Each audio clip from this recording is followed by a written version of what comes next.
President Joko Widodo has dismissed claims that millions of Chinese workers have flooded the domestic labor market, while Vice President Yusuf Kala says the visa-free entry policy is not behind the rise in foreign employees, rather linking it to a proposed review of the policy.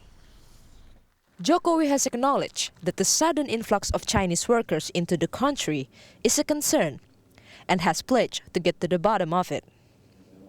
But the president then reminded the public that the actual number, 21,000 Chinese employees, is disproportionate to the Indonesians, plying their trade abroad in countries like Malaysia and Hong Kong. Jokowi assures there is no risk of Chinese nationals eclipsing the domestic job market, flooding the domestic labor market as wages here are comparatively to Chinese wages. Ya, kalau nggak punya data itu jangan menyampaikan dong. Namanya itu kan membohongi masyarakat dan bisa meresahkan masyarakat. Jumlahnya hanya 21.000, dibilang 10 juta, ada yang bilang 20 juta. Angkanya dari mana? Ditanya itu angkanya dari mana seperti itu. Dan logikanya nggak mungkin, karena kita harus ngomong apa adanya. Gaji di sana sudah 2 sampai 3 kali lipat gaji di sini, nggak mungkin dong mereka ke sini. Logikanya itu.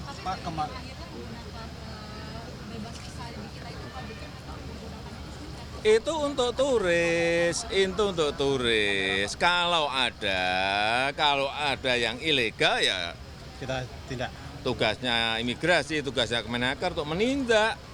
Tapi logikanya nggak mungkin, karena sekali lagi gajinya yang di sana itu 2 kali, 3 kali lebih gede dari kita. Paling-paling memang kalau ada investasi tertentu yang memiliki keahlian khusus, mungkin katakanlah dari 100, ada yang diambil 1 atau 2, ya saya kira wajar.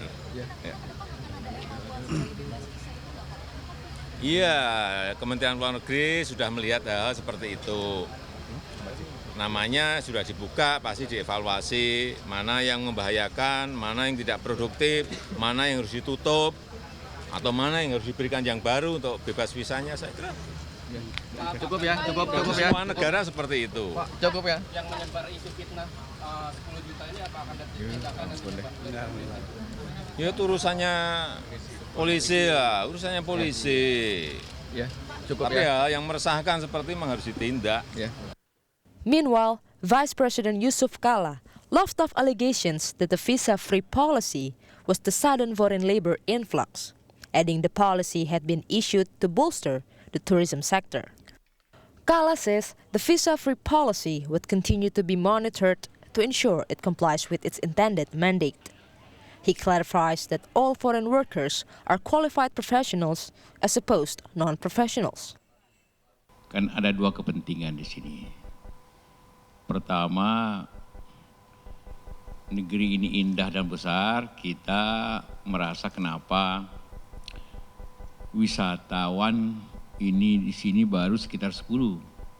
Di lain pihak negara-negara tetangga saja yang lebih kecil sudah di atas 20. Salah satu ya, masalahnya mereka itu banyak membebaskan visa, memudahkan visa dengan negara-negara yang kita sudah periksa. Itu yang terjadi. The House of Representatives Commission 9 member, Dede Yusuf, says the commission has formed a working committee to tackle the issue of Chinese workers in the country. The DPR plans to recommend for a revision of Manpower Ministry Regulation number 35 of 2015 on labor administration. Dede adds supervision on foreign workers needs to be escalated.